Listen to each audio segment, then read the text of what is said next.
That was very minimal. Oh, yes. All right, stand by, everyone. I'm not. We were visually not minimal. No, not With Vilmo Sigmund. Sigmund and Frank Langhorne's beautiful. Right, yeah. Bruce Langhorne's beautiful music. I wish there were enough that we could have an album from that, but there wasn't enough. There was just the right amount. Oh, beautiful. Peter, I understand that this was a very personal role for you to take. How so? Well, in terms of my career, it was the first time I was given a character that had so much dimension, and yet so little ways to show it. I had to do it without a lot of words. In other words, it is the second half of my career now. To be given this wonderful role, the privilege of playing this character as the introduction to the second half of Peter Fonda's career, this is wonderful. I've been riding a bike, an 18-speed bike, and I've been looking down at the different gearing here in the derailleur, and suddenly I looked over on the left side. I said, whoa, there's another 18 speeds over there.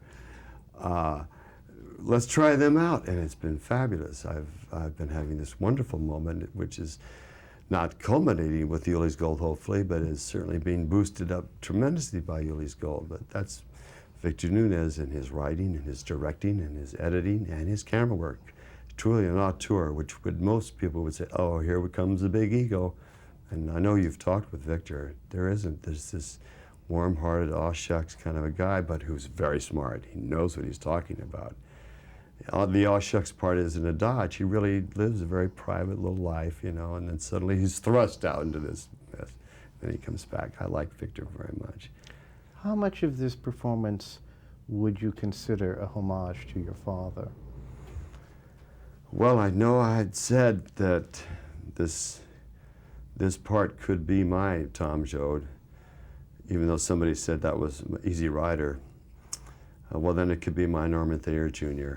And right in there, I realized there is this last film that my father was really seen in. And he was this reticent, crotchety fellow and hard to get to. And he wore wide-rimmed glasses. And I think that's where the connection gets drawn right away. I used my knowledge of my home with him and with Jane when we were kids to understand where my two granddaughters were coming from and their attitudes towards me. And I used my knowledge of him as the person off screen and off stage to realize the potential of where Ulee can play and how deep he can go without saying anything. But this is a story of redemption as well as reconciliation, isn't it? I think so. And that's the beauty of it, you know, that it has so many different things going for it. And redemption, reconciliation, they're not the same thing. And it's fabulous to have both those qualities coming right at you when you didn't know that's was going to happen. You know, you had no idea. I mean, I had not when I was reading the script, and I was just thinking, I get to do this? I hope I do, and I did. Now, how many times did you get stung during the filming? Once only. Yeah, right on the hand here, and I did just what the beekeepers did. I flicked the bee away, and then immediately with my fingernail flicked the stinger out and went on and did my business. Now, in the script, it called for that as a cut, but how do you do that? Bee wrangler, get the stinger in now. You know, oh yeah, this little computer-generated bee's going to sting me now. We don't have enough money for that. That would have probably cost more than the whole budget for You the bet, film. you know, Yeah. but Victor did say, oh, we wanted to shoot it. I said, well, get the bee. We can't use that one, but somebody else might want to sting me. One last question, and it's appropriate because the film is coming out around this particular holiday, Father's Day. Oh, yeah. Do you remember the best Father's Day present you ever got for your father? Yeah. Yeah, I bought him a Pulsar watch, and on the back I wrote to Dad, and then I put the date of my birth.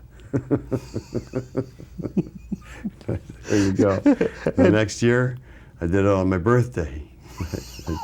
To Dad, and the date of my birth. I wonder where those watches are now. I know that this one was his, and I wear it with me, and I keep it wound. It's just like having him. It's a talisman of him. This is more like him than anything physiology, any of my physiology. Well, the line goes on. It's true. Well, we'll see. There's my son Justin, who's behind the camera. He's a cameraman, so he doesn't get talked about as much as Bridget, who's surely on her own and doing very well. But I like the fact that Justin's behind the camera. Well, Dad's still working magic in front of the camera. You know something? Congratulations. I go by the television, and it's as if my dad's still alive. There he is. He's always on some, you know, I live way out in the sticks, so I'm in a dish, and I get to surf really well. There's Dad doing this. Oh, there's Dad being Frank James. Oh, look, there's Dad as Wyatt Earp. You're in film, you're immortal. Thank you very much. Thank you. That's the beautiful thing about film. Film is